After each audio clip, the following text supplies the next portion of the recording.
आफताब ने श्रद्धा मदन वालकर का गला घोंटा, उसके शरीर के 35 टुकड़े कर फ्रिज में सजा कर रखे।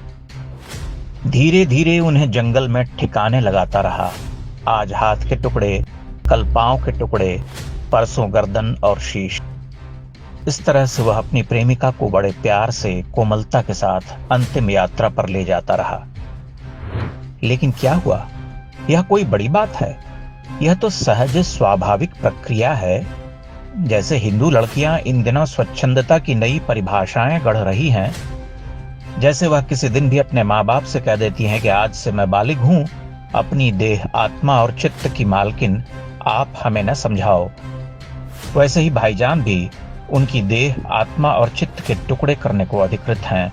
जैसी स्वतंत्रता हिंदू लड़कियों की, वैसी ही स्वतंत्रता आफताब भाई की। तो फिर आफताब भाई क्यों न कहें, हमें न टोको। आज का हिंदू समाज आधुनिक है, मॉडर्न, वेस्टर्न। विशेषकर लड़कियां अपने अधिकार के लिए लड़ने को तैयार रहती हैं, विवाह से पहले भी और विवाह के बाद भी।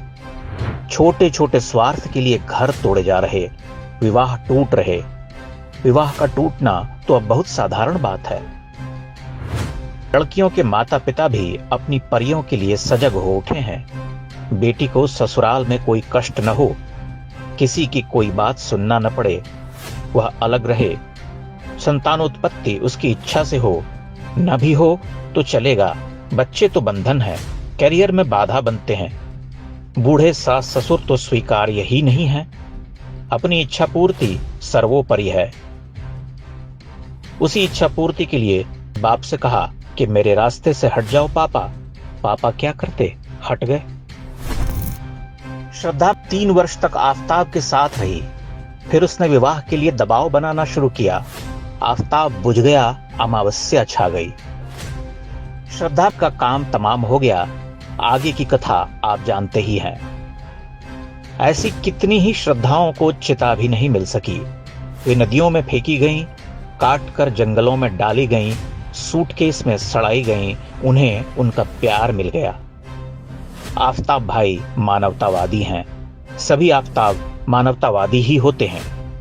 मीर की गजल सुनते हैं, कव्वालियां सुनकर झूमते हैं, चादर चढ़ाते हैं।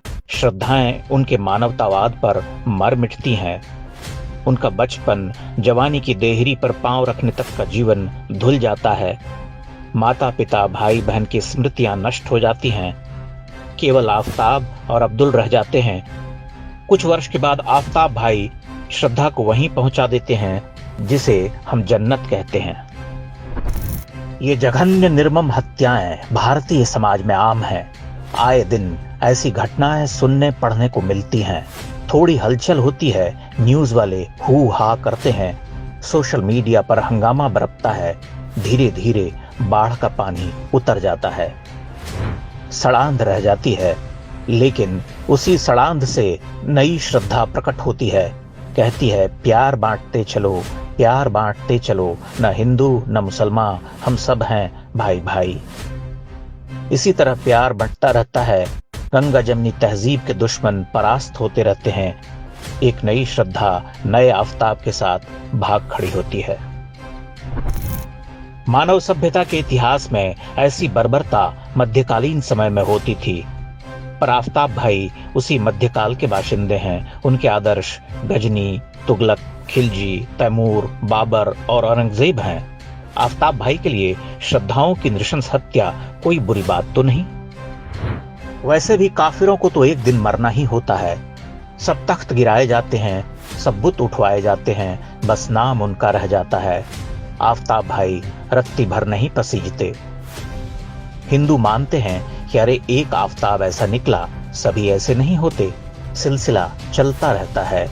और श्रद्धा का गुनाह भी तो छोटा मोटा कहाँ था। वह तो 3 साल लिव इन में रहने के बाद आफताब मियां की बेगम बनने के लिए तड़प उठी थी। आफताब ने उसे बेगम तो नहीं बनाया, जन्नत का रास्ता जरूर दिखला दिया।